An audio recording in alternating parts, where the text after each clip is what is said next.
Hello and welcome into the first episode on the new channel, Hostile Environment. This channel is going to be all about having open and candid conversations about everything that is going on in the sports world. We're going to talk about the biggest headlines in sports news. We're going to talk about sports betting. We're going to talk about the NBA, the NFL, the MLB, heck, the NHL, the Premier League, the World Cup, the Olympics, whatever you want. You're going to find it right here. That's what we're about here at Hostile Environment. Now, don't let the name scare you off. That's just a representation of what the nature of this channel is going to be. It's going to be all about being open and honest. And when I say hostile environment, I don't mean that I'm going to be rude or I'm going to be aggressive with you. Maybe not so many promises on the aggressive part, but it means that we're going to treat this like it's a road game and you got to go in. And what do you do on a road game? You got to state your case. And that's what I'm going to try to do here on this channel. I'm going to take everything that I say and I'm going to try to present it as best as I possibly can. Now, on this first episode, we're going to talk about everything from week 6 in the NFL. We had some crazy results. We had some upsets. We had a lot of chalk talk, that being a lot of big favorites winning and covering. And we just had some general developments that we do need to talk about because right now in the NFL, there's so much interesting stuff going on. And it really is a privileged time to be a fan of football, not just the NFL as well. I mean, what's going on in college football? By the way, this weekend of college football, which was supposed to be maybe the best of the year, did not disappoint, okay? I mean, you had the Red River rivalry. You had Oregon and Ohio State coming down to the final moments. You had a whole bunch of great stories that also stood up better stories to come in the future. You know, is a G5 player actually going to win the Heisman? Is Ashton Genty going to deliver? Is Travis Hunter going to bounce back, even though he's still second in betting odds to win the Heisman?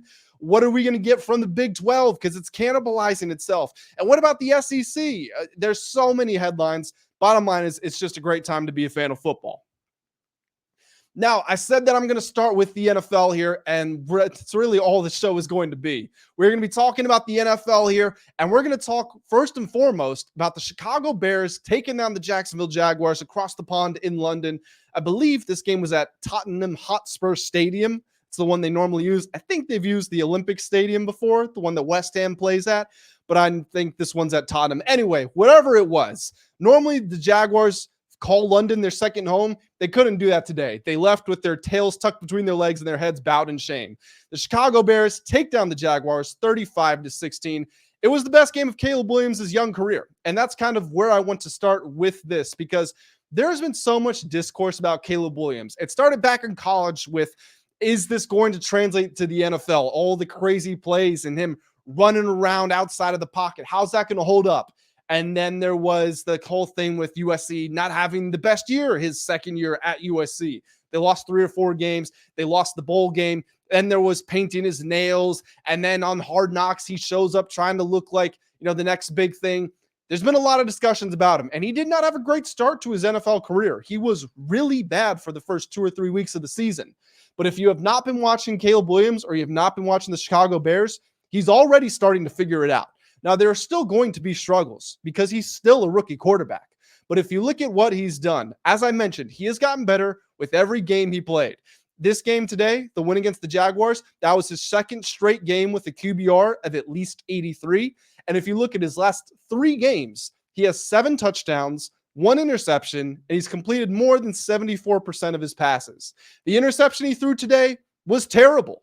I don't know what he was thinking. He had DJ Moore running downfield. He put enough air under that ball to build a new skyscraper. That thing just would not fall out of the sky. And when it finally did, it was picked off. But when you throw for 4 touchdowns and you only throw 6 incompletions, I believe he was 23 or 29 for 220 yards, you can live with that. You want to clean it up, of course, because it was an unforced error. We talk about, think of baseball or basketball, unforced errors, unforced turnovers. This was an unforced error. This was not a ball that was batted at the line. This was not a great play by the defensive back. Caleb Williams did just give it to them. But overall, his game, he's looking more comfortable in the pocket. He's still getting out of the pocket. He's still using his legs to set up, whether it is his legs or his arm to make plays.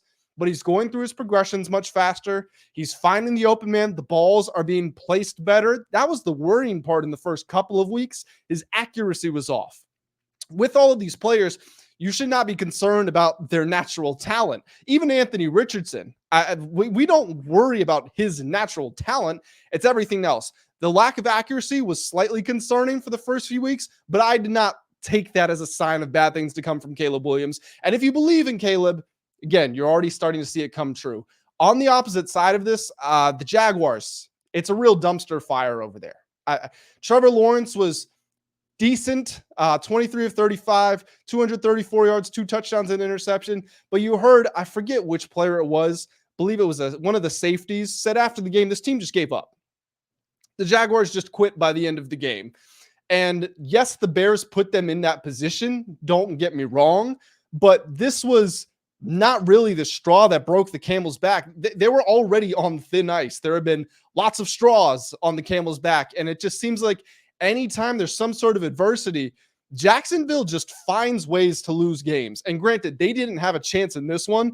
They won the first quarter 3-0. After that, they lost 35-13. They were not in a position to win this game. But even if they were, you just can't count on them. This team just doesn't get the job done. And I don't know if it's a Trevor Lawrence issue.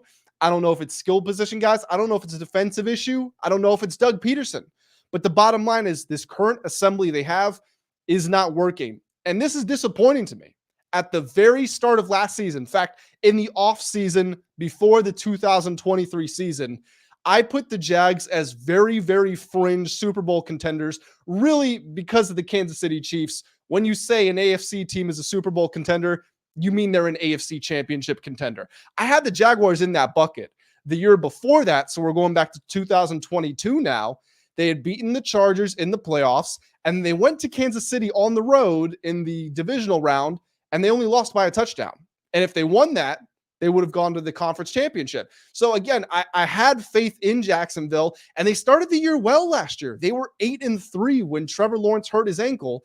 And then I believe they only won one game for the rest of the season, and they end up missing the playoffs. I don't know what's happened here. Their roster got worse on paper in the offseason, in my opinion, but I didn't expect them to fall off a cliff like this.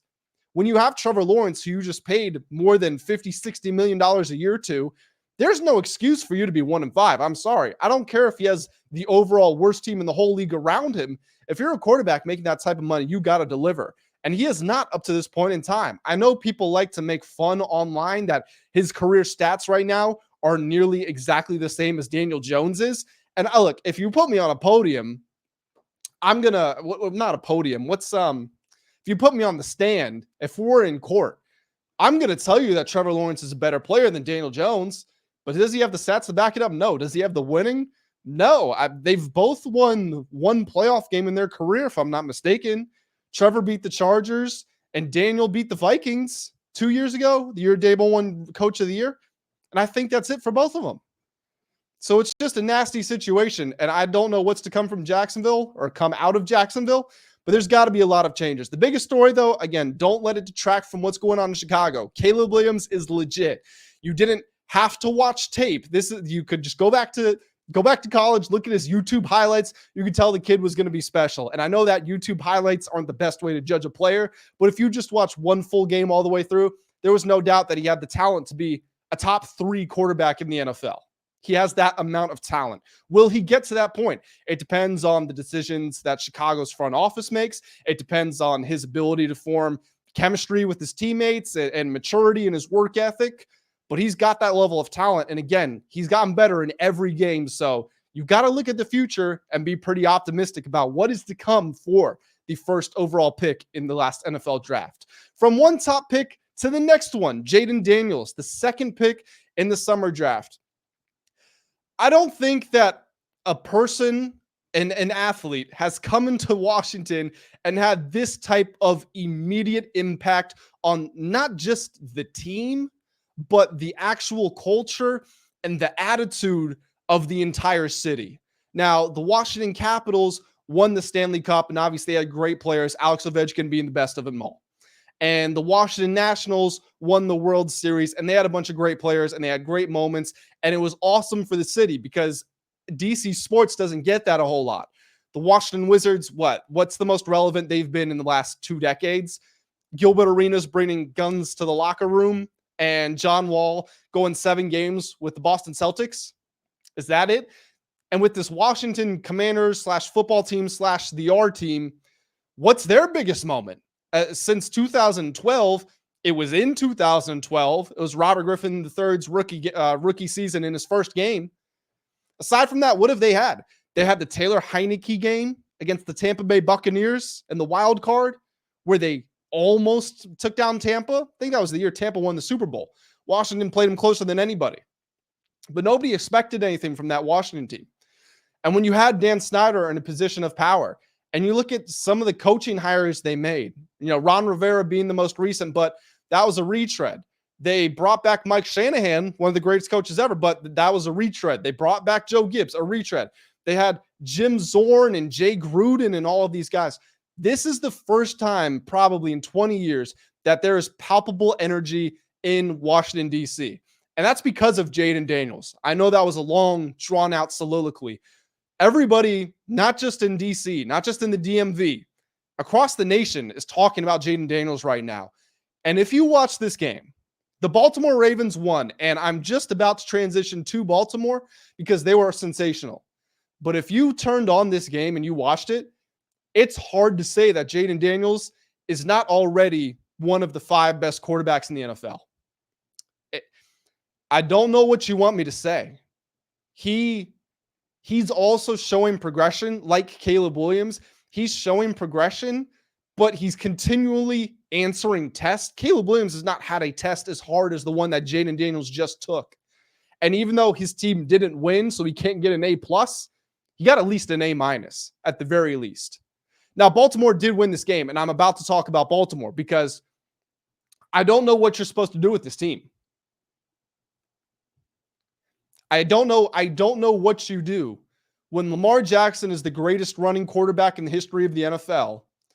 And when he's throwing the ball, maybe the best that he's thrown it since he's been in the NFL. And when you've got Derrick Henry, who's a future first ballot Hall of Famer, who's averaging, by the way, a career high in yards per attempt this season. I don't know what it's at after this game, but I know that it was at 6.0 heading into it. The final score of this game, by the way, the Baltimore Ravens were able to end up on top of the Washington Commanders 30-23. I don't think I mentioned that. Baltimore gets the job done at home, 30-23. But I don't know how you're supposed to stop this team. I don't know what the scheme is going to be. Matter of fact, I don't know if a scheme necessarily does shut them down. I think this is one of those moments where either you have the bodies, you have the horses, or you don't. That was Washington's biggest problem in this game. Their offense was not an issue. Started a little slow, but they weren't making mistakes. And they still scored 23 points and were efficient on 4th down. 3rd down numbers weren't the same as we've used to seeing from them. But it was still a good offensive performance. They just had no answers for what Baltimore was doing. What they did, Washington, they brought guys down into the box, which is not mind-blowing stuff here. When you're going against Derrick Henry and when Lamar Jackson's his quarterback, you're going to have to bring guys down to the box. But they just would not stop stacking it the entire time. And they continued to put their corners and their safeties. And, if a linebacker got matched up with a guy, they just put them all in man coverage. And the way that Lamar was able to dissect them, whether it was, there was a whole bunch of crossing routes, not just shallow stuff, 2, 3, 4 yards down the field, but deep, intermediate, 15, 20, 25 stuff, just guys crossing over one another. And because it's man coverage, defense has to give them the leverage to show them, towards the middle of the field on a bunch of the plays that were being called. And it ended up working out that Lamar just always had guys to throw to all day. He went 20 of 26 for 323 yards, 1 touchdown, 1 interception in this game. The interception, not going to say it was his fault. It wasn't a perfect pass, but it also was not a bad pass. Hit his receiver in the hands, bounced away, and got intercepted. But again, I'm not going to hold it against him. The last 2 weeks, Lamar Jackson against the Bengals goes 26 for 42, 348 yards and 4 touchdowns. And again, in this game, 323 yards, only 1 passing touchdown, but he was masterful. He controlled the whole game. And he also ran for 40 yards, which we should not be surprised with. The Commanders, I think, somewhat mildly accomplished their goal because the whole reason they were in man and they were putting so many guys in the box was to slow down the Ravens' run game. They held them to 176 rushing yards, which, believe it or not, is 40 below their season average. Their yards per carry, they only got 4.8, which coming into this game, Lamar was averaging 8 yards per carry and Derrick Henry was averaging 6. So again, I guess you could say they accomplished their goal, but at the end of the day, they didn't. I've heard Dan Quinn, as a matter of fact, talk about a certain goal that he has for his team in games. He wants his team to have 55 total completions plus rushing attempts. Completions plus rushing attempts. If you look at Washington's side of things, they had 24 completions, 18 rushing attempts. So that's 42 total. And then if you look at Baltimore, they had 20 completions, 37 rushing attempts. That got them to 57. Dan Quinn said his goal was to get his team to 55 every game. Some sort of research back testing, I guess, has shown that puts you in a favorable position to win games. Sure worked for the Ravens today. They got to 57 and they hit their number. And it wasn't just Dan Quinn's secret formula. If you look at some of the numbers from this game, Washington had 305 total yards of offense. Baltimore had 484. Washington had the ball for less than 24 minutes. Baltimore had it for more than 36. They deserve to win the game. Derrick Henry coming downfield, and this is where I go back to, I don't know if there's a scheme that is the magic answer to stopping them. I think it's just a player personnel thing. Washington has Bobby Wagner. They have Frankie Louvu, Jonathan Allen, Deron Payne. Doesn't matter. When your guys aren't big enough and strong enough and fast enough and smart enough, you can't stop a Derrick Henry dive while also being in position to stop a read option, while also being in position to stop an end around with Zay Flowers, while also being in position to stop the downfield attacks. And Baltimore could go 3-4 receivers on the field, or they could go 22 personnel. They could have they could have Isaiah Likely on one side with Mark Andrews next to him, and they could have Patrick Ricard in the backfield or on the other side. And now you've got to bring all your big guys on the field, and the one wide receiver, Zay Flowers, he's coming on a jet sweep, and now he's got blockers out in front of him. It's just a mess. This is one of the most dynamic offenses in NFL history, and you're starting to see it play out. I understand that they started the season not at the level they would have hoped for. They still weren't bad. They scored 20 and 23 points in the first 2 weeks. But since then, it was 28 against Dallas, and they took their foot off the gas in that game. 35 against Buffalo. They stopped playing after halftime. 41 last week against Cincinnati. And then again, they weren't even really trying to push the ball down the field. They just took what Washington gave to them, controlled the clock, and they still got 30 points. You look at their upcoming games, they got the Buccaneers next week. We saw what Tampa Bay just allowed to happen against New Orleans. They got the Browns, who can't move the ball at all. So no matter how good their defense is, it's not going to hold up when they only hold the ball for 20 minutes a game. The Broncos, who knows what's going to happen? We thought they had a great defense. They didn't look great today. And then they've got the Bengals after that, one of the worst defenses in the NFL. I think Baltimore is about to go on a pretty big winning streak here. I mean, I just mentioned 4 games. I could see them winning all of them. And that puts them on an 8-game win streak, 8-2, probably first place in the AFC. I did not think this Baltimore team was going to be the one to finally get them to a Super Bowl with Lamar Jackson. In fact, I had similar feelings about Baltimore that I did Philadelphia. If you look at their big offseason moves, it was signing Saquon Barkley, signing Derrick Henry. For me personally, if I know my team can run the ball and I have a great offensive line, and in Baltimore's case, and Philly's case, I guess, as well, a quarterback that can run it, adding a great running back in my mind did not make me think that's going to put my team over the edge. The jury's still out on Philadelphia, although Saquon has been excellent. He's probably been the MVP of that team. With Derrick Henry in Baltimore, it makes them close to unstoppable. You're going to have to run up against the 49ers at full strength, the Kansas City Chiefs at full strength. Other than that, I just don't think there are a lot of teams out there that have the bodies to slow these guys down.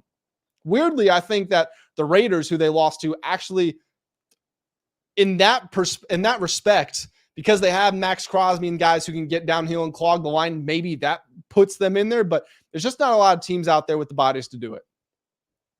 Now, Jayden Daniels, I mentioned him already, but we have to spend at least 5 minutes talking about this guy. For a rookie, and not just a rookie, the second pick in the draft, still high up, obviously, still very high, but it was lock it up, throw away the key. Everybody knew the pick had been in for months. Caleb Williams was going first overall. Caleb Williams was the one I don't want this to be lost on anybody. Caleb Williams was the one who was stepping into the best situation for a rookie first overall pick in NFL history. That's what we were saying in the offseason. Put your feelings about that statement aside right now. What you know right now is a reflection of, things that have happened already. Back in the summer, we did not see Jayden Daniels going into a better situation than Caleb Williams did. And yet, what we got from pretty much the second game on, in Jayden's first game against Tampa Bay, he didn't show worrying signs. He was not great, but he didn't show worrying signs. That was fine. Since that point on, the kid has been good to superb. I don't think this was his best game. I think that's still the Cincinnati game, but I probably put this at number 2. And you have to think about this as a road game. The Washington defense could not get a stop. They were playing from behind pretty much this whole time. They also did not have the same luck they had on first down in the first month of the season. They're missing Brian Robinson Jr., who might not be a star in this league, but without him, what did they do? Well, their leading rusher was Austin Eckler, 9 carries for 21 yards. When you have a rookie quarterback, everybody and their mom knows the key to making his life easy is set him up with the run game. They didn't have that. And he goes out against this Baltimore defense who took away his legs. He was only able to run 6 times for 22 yards. They were hitting him. They were roughing him up. Kyle Hamilton got him. Roquan Smith got him. He stands in there, completes about 70% of his passes, 269 yards, which is a career high, 2 touchdowns, no interceptions. And the touchdowns, they really, especially the second one to Terry McLaurin, they were both to Terry McLaurin, but I'm saying the second one especially, they really just exemplify and personify what makes him so special. The second one to Terry that I'm talking about, for anyone who hasn't seen it, it was a 4th down. Washington was down 2 scores in the 4th quarter. They have to get this, and then if they get a stop with the way things have been going, you'd probably favor them to get it back into the end zone. It's 4th down. Jayden backs up. The pocket's collapsing around him. He pump fakes. Pocket is still collapsing. He hangs in there. He throws the ball when Terry McLaurin has his back turned. It's a little comeback at the corner of the end zone, or right in front of the corner.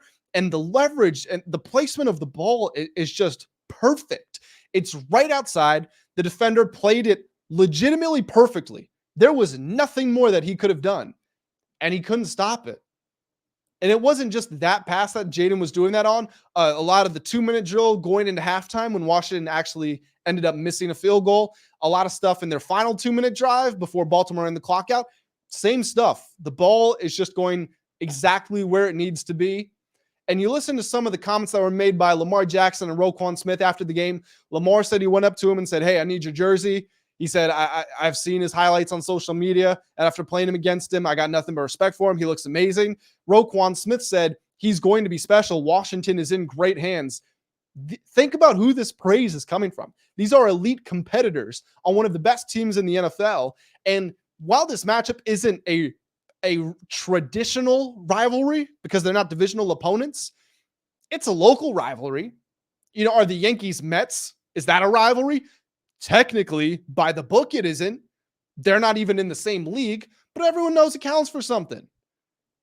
It's the same thing here. So, again, just blown away by what Jayden Daniels continues to do. We're actually going to get back to Jayden, and we're going to get back to Lamar when we talk about the MVP at the end of the show. But I feel like that was enough talking about the battle in the DMV. I want to go ahead and move on, and I want to talk about Big D, the Dallas Cowboys. Think they might be small D now. Or maybe they're just small. Maybe they need to lose their D. As a matter of fact, they do need to lose the D. They're just the Dallas Cowboys.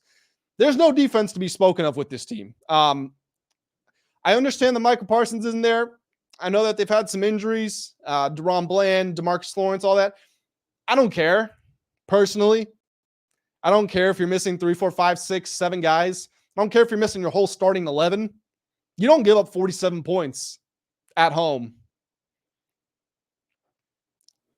It just doesn't happen. Not when you've won 12 games, 3 seasons in a row. And with you winning the 12 games, it's not like you're the Kansas City Chiefs, who we always talk about. It's tough to win multiple Super Bowls in a row because your season is so long. You're playing more games. You got less time to recover. It's not the Cowboys, because we know they sure ain't going on these deep playoff runs. So what's the excuse here? If they had lost this game, would I have accepted the injury excuse? Maybe not 100%. That's the end all be all, but I would say, yes, this plays into it. Doesn't play into you giving up 47 points or your offense scoring 9. This stems from a cultural issue that was created and perpetuated by Jerry Jones. Bad personnel decisions, losing your authority over your balance sheet and your books. Look at their business this summer. This was a team that wasn't great running the ball. They lost Tony Pollard. They could have gone and got Derrick Henry. We know Jerry loves to have big names in the building. And they said no. Rico Dowdle, that'll work. Deuce Vaughn, that's fine. You know what? We'll go grab the shell, the relic of Ezekiel Elliott. We still got a number for him. He can put it on. They thought that was fine. They knew they were going to pay CeeDee Lamb, yet they waited. They ended up having to pay more money than they would have if they just signed him at the start of the offseason. I don't think they knew they were going to pay Dak, but they did. And because they waited so long, they had to pay him a whole lot more money. And you know who's coming calling next? Micah Parsons. And are you going to turn him down? What is he? 24, 25 years old? One of the best 5 players in defense in the NFL? You going to let him go? You going to tell him to kick rocks? I don't think so. And so you're going to have these huge contracts. And as the years progress, you know, Dak making 60, 65 million, whatever it is, someone's going to make 70. And you'll be able to look back and say Dak is, you can talk about, is he underpaid or did it end up working out well for the Cowboys? In this moment, it's a bad deal for not the Cowboys, but for the front office because it limits their ability to improve this team. And also their insistence on sticking to the Cowboys love to stick to players that either they drafted or have big names. They don't like going out and finding lesser heralded players who can come in and be huge contributors. And you know what? Dallas could use some of those guys right now. Their defense, I've been banging on about it. How about the offense? 9 points. Dak Prescott, 178 yards, completed just about 50% of his passes, no touchdowns, 2 interceptions, had one that was called off because of a flag. Cooper Rush comes in and throws another interception. That's what's going to happen. When you can't run the ball, they ran the ball 17 times for 53 yards in this game. And that's completely on brand with what you would expect from them. That is not an outlier. That is not an aberration. When you can't run the ball and when you don't have a weapon, everyone in the world, okay, you know it, I know it, everyone watching the game knows it. Dak wants to throw the ball to CeeDee Lamb. You don't think opposing defensive coordinators know that as well? You don't think they're game planning for that? So when you have one weapon on your whole offense, it makes it hard to be that potent. It makes it hard to be effective. And when your defense can't support you, much less when they can't prevent a team from scoring less than 47 points, you got problems. This team is 3-2 now. They're 0-2 at home, which is weird because they were undefeated at home during the regular season last year. Like, their season's not over by any stretch of the imagination. Sorry, they're 3-3. I said they're 3-2. They're 3-3 now. Their season's not over. They're third in the NFC East. They're a half game behind Philly. They're 1 game behind Washington. They could go on a run, technically, theoretically, but it's not going to happen. I said before the season started, my hot take was that only one team was going to go to the playoffs out of the NFC East. I wasn't sure if that was going to be Philly or Dallas. I had the Commanders finishing 7-10, in my opinion. It could be Washington. It certainly could, but I think it's going to be them or Philly. The sportsbooks favor Philly. I think I favored Washington by the slights, the margins, but it's not going to be Dallas. It's not going to be Dallas. And their upcoming schedule is not easy either. Their next game, they have a bye week next week. After that, they are on the road at the San Francisco 49ers. They're on the road against the Falcons. They come home for the Eagles, but it's still the Eagles. Then they've got the Texans. They go to the Commanders. And all of a sudden, that's not an easy game. The Commanders have the Cowboys have owned the Commanders in recent years. That's not an easy game, especially with the groundswell of support that you are seeing from the Washington fans now because they have a real team. Not only is the team better, not only is the coaching staff better, the home field advantage, which has been non-existent for who knows how long, that's going to be a real thing. And let's say Dallas loses to San Francisco. Let's say they split the upcoming 4 games. Again, Niners, Falcons, Eagles, Texans. I think they would take a split in those games. That would put them at 5-5 going on the road to face Washington. It could be a turning point in their season. They could circle the calendar and say, we need this win. And maybe it ends up motivating them to play better. But what if Dallas doesn't split the next 4 games? What if they're 1-3? That puts them at 4-6. What if they're 0-4? That puts them at 3-7. That might be a time in the season where this team folds. There's a lot of things wrong with this team. They don't do a whole lot very well. On the flip side of that, Detroit Lions were majestic. I mean, Jared Goff, 18-25, 315 yards, 3 touchdowns. They ran the ball 36 times for 184 yards, 2 touchdowns. They didn't even have a receiver go over 80 yards. They just had so many weapons. They ran a hook and ladder play to a lineman. That's the type of confidence this team is playing with. They've got the best offensive line in the league. They've got probably the best offensive coordinator in the league. They've got Jared Goff, who is a top 10 quarterback. They've got a top 3, top 4 running game. They've got speed. They've got guys who can expand the field vertically. They've got people who can control the underneath stuff. They got a great tight end. This team has or had it all. The thing that really concerns me moving forward, Aiden Hutchinson suffered a pretty nasty leg injury in this game. Dan Campbell said he's going to be gone for a while. I'm going to tell you right now, it looks like he broke his leg. We might not be seeing him again this season. And that's a real shame because I was getting really confident on picking the Lions to go to the Super Bowl out of the NFC. Without Aiden Hutchinson there, first of all, their run defense is going to take a step back. They're one of the top 2 best run defenses last year. Not quite at that level, but they're still elite this season. Their passing defense has improved. It's not been great or even, I don't think, good necessarily, but with everything else they have, it doesn't need to be great. If they have a league average pass defense with elite run defense and elite all-around offense, again, average pass defense will do. Without Aiden Hutchinson there, it's not a guy who's in the secondary, obviously, but he's not there to speed up the opposing quarterback's timing as much. That gives them more time in the pocket. It's going to make it harder for those guys in the secondary of Detroit. How are they going to respond? I don't know. I still think I have more faith in this team than any team in the conference to make it to the Super Bowl. And while we're here, I actually want to take a look at what the odds makers think about these teams' chances. So I don't currently have conference odds, but if we're looking at just Super Bowl odds, the number 1 team out of the NFC is the 49ers. The Lions are right behind them as the second team. And then it's actually the Vikings in third in odds to win the Super Bowl amongst all NFC teams. So those are the top 3 according to the odds makers.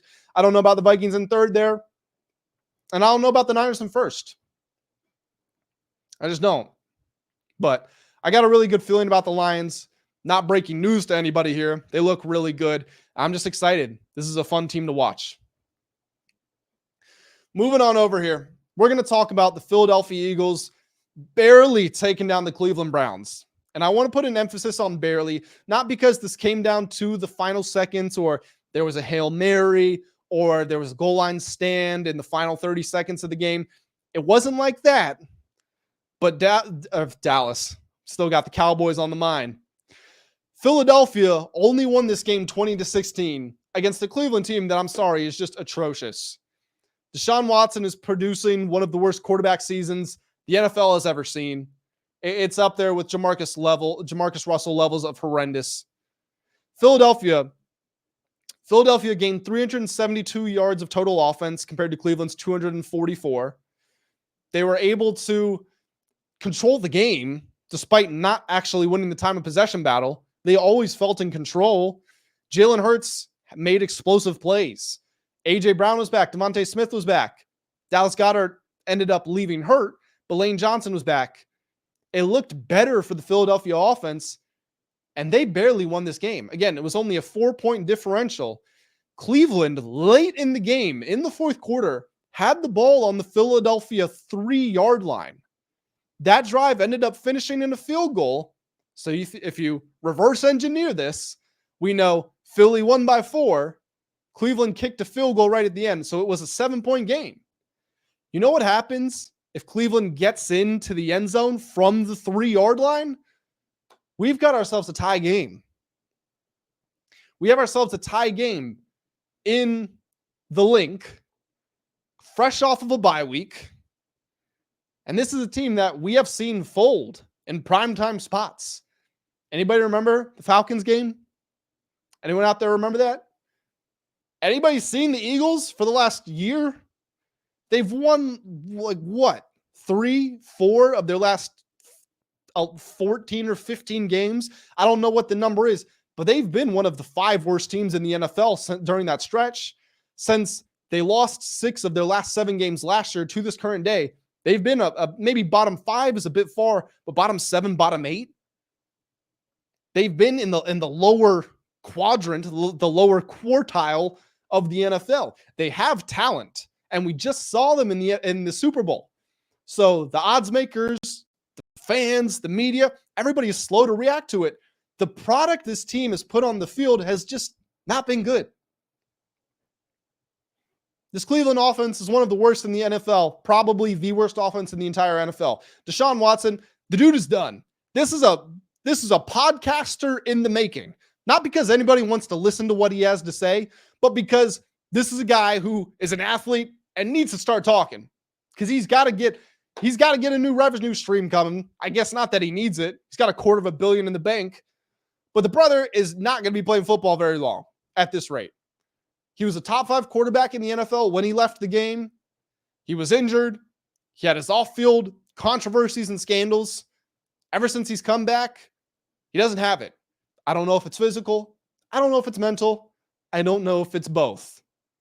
But what I do know is he's playing horribly. And because I don't think the owner of the team is allowing Kevin Stefanski to bench him. Stefanski said after the game, Deshaun's going to continue to be the starter. I think that comes from the top level. Well, because the top level is not going to allow Stefanski to bench Deshaun for Jameis Winston or whoever the heck else he wants, it's going to end up costing everybody their jobs. Deshaun is probably going to be cut from the team in the next year or two. I don't know how they're going to figure out how to get around that cap hit. Supposedly, they've been digging for details on how they can get themselves from under this. But it's not going to work out for anybody involved. And this Cleveland fan base, I'm sorry. I'm so sorry. You're not a sports town. Not that you don't like sports. You're not a title town necessarily. And you've been tortured. You've been starved for success. You started to see a small bit with Baker, got you to the playoffs, won a couple of games. But then we know that he ended up having to leave town. You had Odell. You thought that was going to work out, but then he has to go. You have Myles Garrett, who's just been such a brilliant servant of the team with everything he does and how good he is, the reigning defensive player of the year. You get Deshaun, you think everything's changing, your fortune's coming around, and this is the result. Arguably the worst situation you've been in a long time. And that's hard to imagine knowing the teams you've had and the situations you've been in. So I'm sorry to everybody that's a fan of the Browns. I'm sorry to everyone that's a fan of Cleveland sports. You guys don't deserve this. You flat out don't.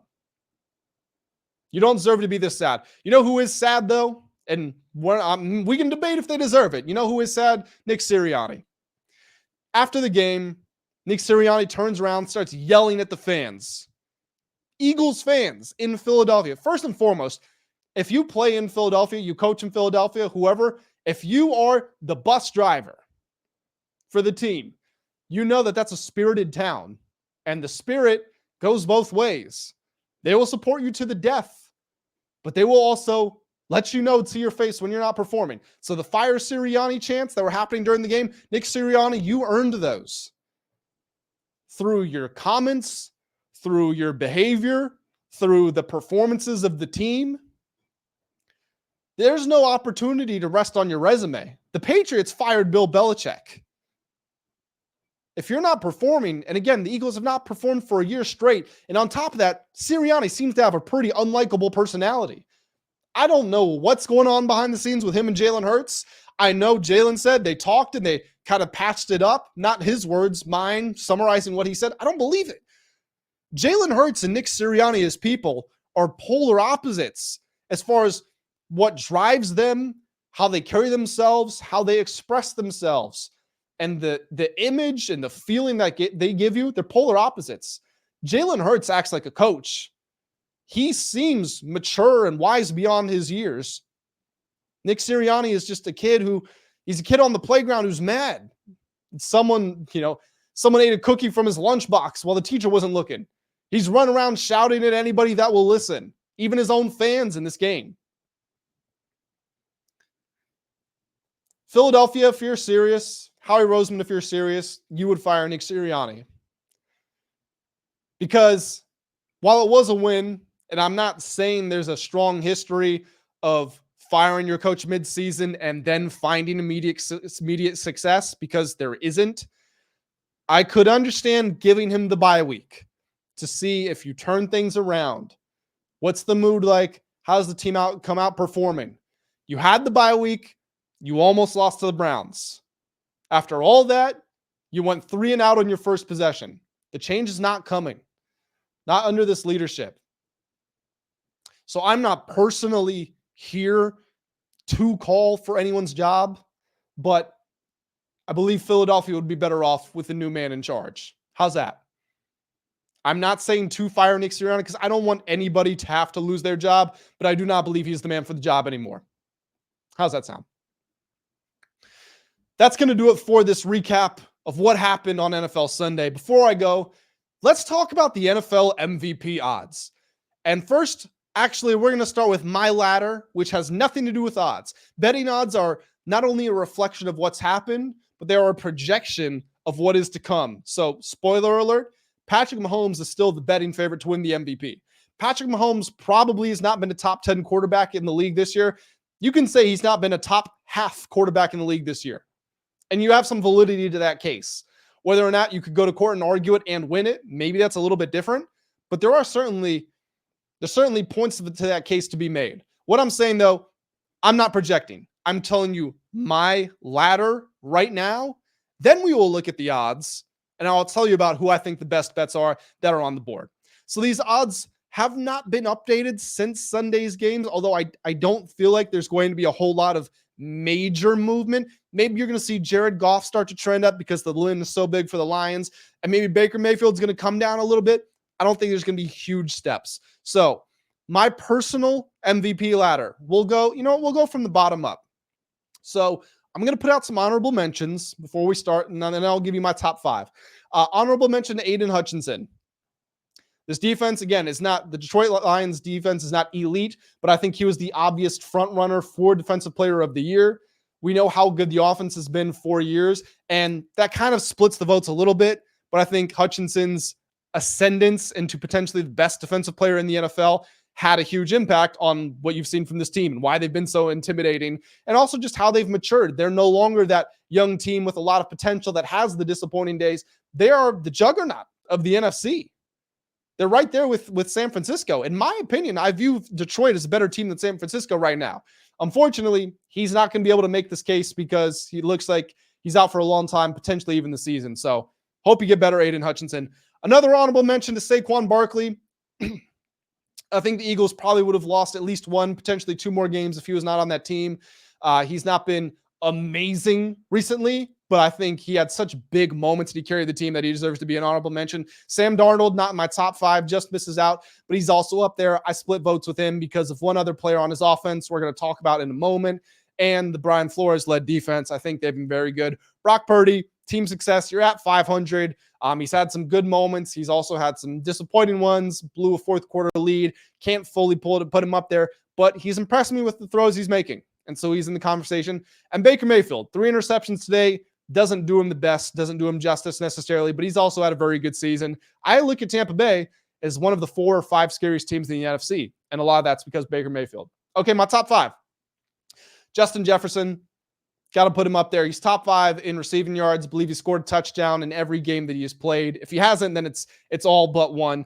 The offense runs through him, and Kevin O'Connell is an amazing play caller, and Aaron Jones has been a welcome addition, and they've got Jordan Addison, and TJ Hawkinson will come back from this injury. Sam Darnold, as I just said, he is playing well, but Justin Jefferson does so much for this team, and he's the best receiver in the NFL. I don't care if you're a Devontae Adams fan, a CeeDee Lamb, a Tyreek Hill fan. The best receiver in the NFL is Justin Jefferson. Jamar Chase as well, but Justin Jefferson is the best at his position. He deserves to be up there. At number 4, I have Josh Allen. He was the clear best player in the league through the first 3 weeks of the season. Since then, they've played a couple of hard teams, and he has not performed well at all. I'm recording this on Sunday night. It's before the Monday Night Football game. Depending on how that goes, maybe my opinion will change, but I got him at number 4 right now. Number 3, I got C.J. Stroud.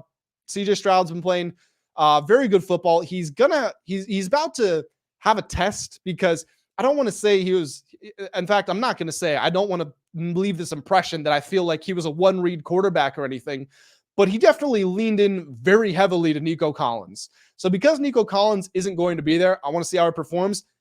Spoiler alert, I think he'll be just fine. Okay, I'm not worried about it. I'm just interested to see how he adapts. This season, he's 4th in passing yards. He's got over 1,500, 10 touchdowns, 4 interceptions. He's 7th in QBR. The Texans are 5-1. This is also a young team and a very young player. For a quick reminder, he's only in his 2nd year. His head coach is only in his 2nd year as a head coach. The defensive captain, Will Anderson, 2nd year as a NFL player. CJ Stroud's awesome. Everybody knows that. Number 2 on my ladder, I had him at number 1 going into this week. I moved him down partially because of the result. I got Jayden Daniels. Now, he's excellent. If you look at his numbers, he's the first player in NFL history to have whatever the number is. I think it's 1,400. It's 1,300 or 1,400 passing yards and 300 rushing yards in their first 6 games, first 5 games. I don't know.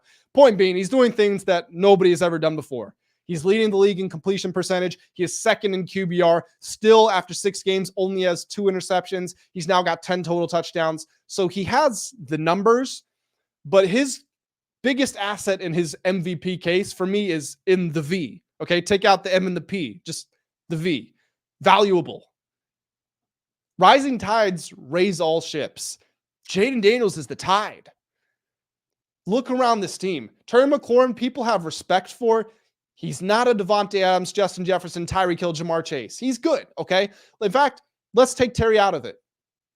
De'Ami Brown, Olamide Zaccheaus, Luke McCaffrey, a rookie, he's only been at the year for 2 positions. Zach Ertz, who people during the summer said was washed.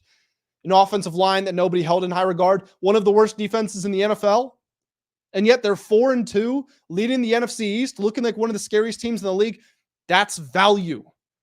His timeliness of his plays, his poise, his presence, the change he's had in the culture. Jayden Daniels gets a lot of points for that. It's similar to Lamar Jackson's case last year.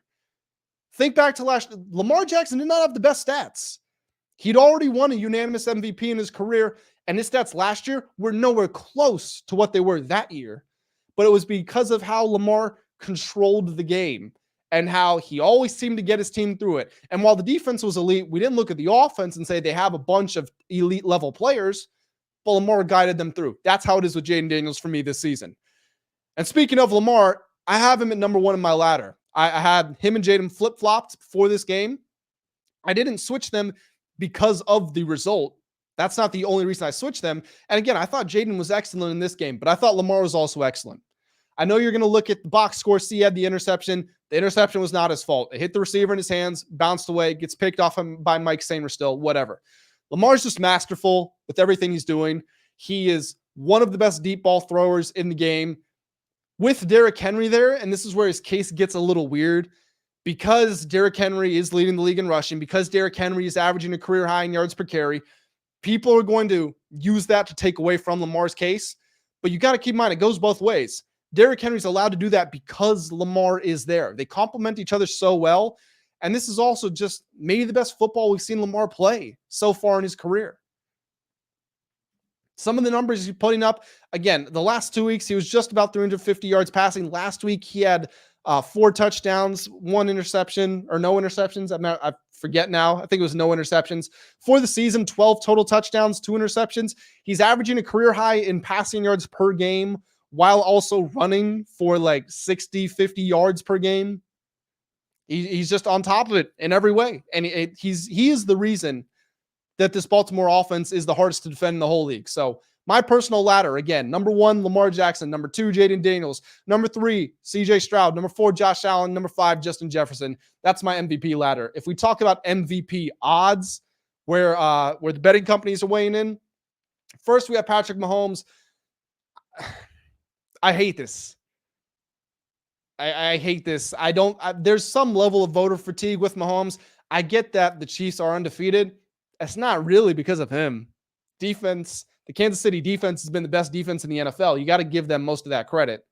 So I don't like Mahomes up there. Lamar, again, these odds are not updated as of Sunday night. These were going into Sunday, but you had Lamar and you also had CJ Stroud tied at plus 600. I like both of those guys. I think there's good value. Jayden Daniels, as impressed as I have been, and as I think he is only going to get better, I also just think that there's some level of we can't make a rookie the MVP. Now, the argument against that, I guess, is that we got desensitized last year with CJ Stroud, and Mahomes isn't having a great year. Josh Allen has not played great against good teams. Brock Purdy's coming down. There aren't a bunch of powerhouse teams right now. So maybe Jayden's going to be in that top 5 for the rest of the year, and that's just how it's going to be. I still don't see him getting the award, though. Jared Goff's going to rise because he's been playing very well. As I'm recording this, the Bengals are up 7-0 in the third quarter against the Giants. If they lose that game, my goodness, I might have to record an emergency episode just to talk about them. Really, I guess what it comes down to, and there's not a whole lot of value to be found here, but Lamar, Stroud, Jayden, I think one of those 3 is going to be the MVP. I thought Jared Goff had a chance as a dark horse. I thought Baker Mayfield has a chance as a dark horse. I don't see them moving up. I think it's one of those 3. Technically, if you put the same unit size on all of them and one of those 3 did win, then you would make money on it. But still, it's a bit of a risk. But anyway, right now, Lamar Jackson. He's the MVP of the league, and he's who I would have as my best bet. Everybody, that was the first episode of Hostile Environment.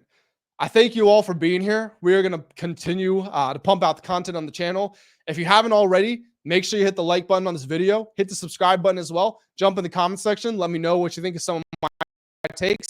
And most importantly, this is all about having conversation. So I'm not going to be disrespectful to your thoughts or your opinions. If you have something, whether it's something new that I didn't talk about, or if you have a response to what I said, let me know. Okay, because I'm interested. One of the best ways to go about life is with an open mind, listening to everybody else, listening to other people, and hearing what they have to say. So leave me something thoughtful, insightful in the comments, and I'll write you back if it's good. And hopefully we can have a nice conversation down there. But guys, again, one last time, make sure you hit the like button, hit the subscribe button as well. Thank you all so much for tuning in, and I will catch you all in the next episode.